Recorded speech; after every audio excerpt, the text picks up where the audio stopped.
Hello，你好，Welcome back，欢迎回来to Wisdom Wednesday with Johnny Tiger.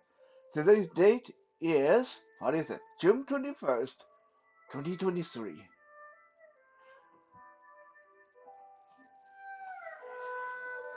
There are many interesting Chinese idioms and sayings and proverbs and stuff like that.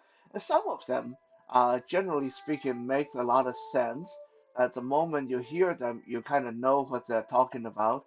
But there are some uh, perhaps even more of them that have some interesting origins. And unless you know the origin, might have no idea why is this supposed to symbolize this. Uh, so today I'm going to show you guys one of these really strange but very common slang uh, in my language.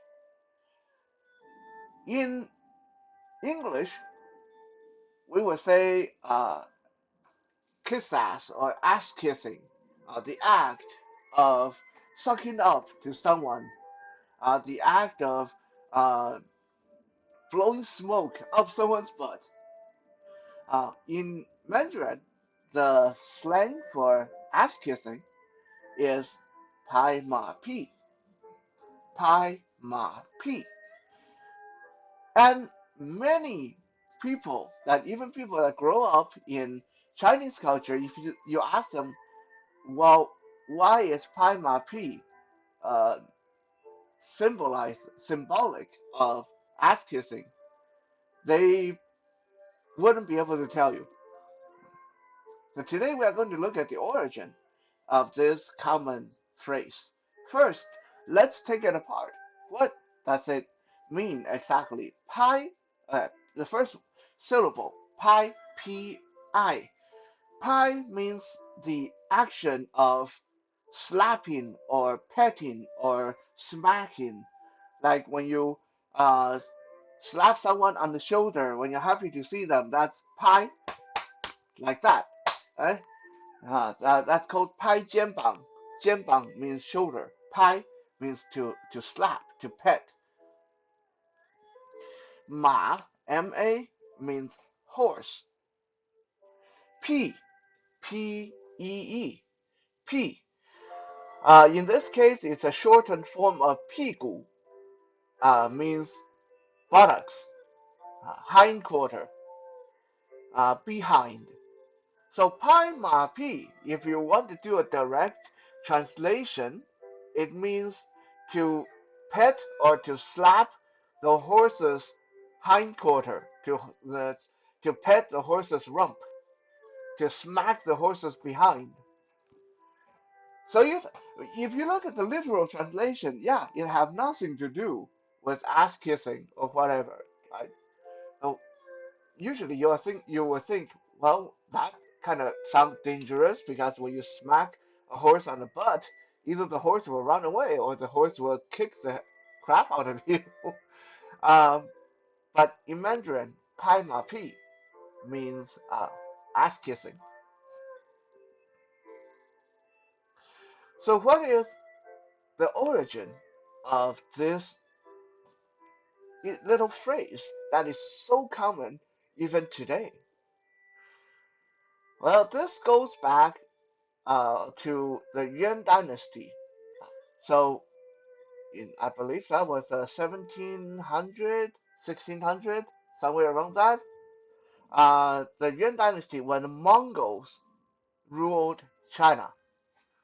So a little bit after Genghis Khan and his invasion of Europe and other uh, powers in the world, the Great Mongol Horde and all that.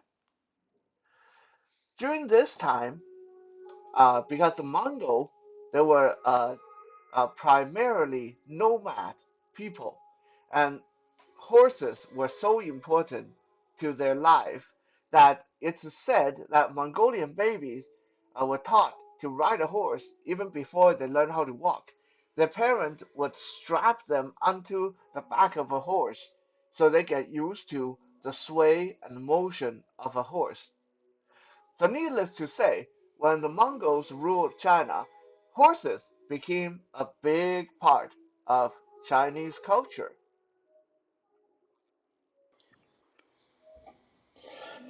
So, since horses were such a big part of everyday common life of people every day, there were a lot of integration with horses into popular culture and people's daily behavior.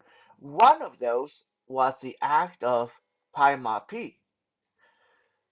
So, what was it exactly? Well, um, around that time, the best way for people to judge each other wealth, how wealthy you are, was by how many horses you would own.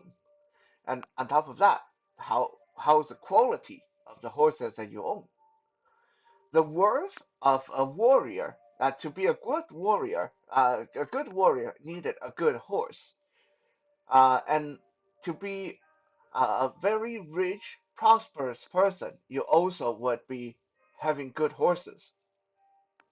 So a lot of time, when people try to suck up to somebody, uh, whether like telling them they are a good warrior or telling them that they are a very rich guy, the best way to suck up to that person without being too overtly obvious is to pay compliment to their horse. Uh, so you don't have to when you see someone, you don't have to bow down and say, "Oh man, you're my favorite person." I mean, that's really obvious, right? That everybody tell you you're a kiss ass. But you can do it indirectly and still make them feel good and make them look good by complimenting their horse. And the way you do it is you walk up to the horse, and I don't know how many of you know your horses, but one of the greatest way to judge if a horse is powerful and fast and good and strong is by looking at the rump of the horse. That's the engine and the motor on a horse. That's where all the power is. So don't knock those big butt. Those are horses with big butts. So those are strong, powerful horses. And so the best way to compliment the horse and indirectly compliment the owner is to walk up to the horse and pat the horse on the rump and oh wow, this horse is such a powerful rump, such a powerful backside. This is great horse. Wow, this is an awesome horse. Okay?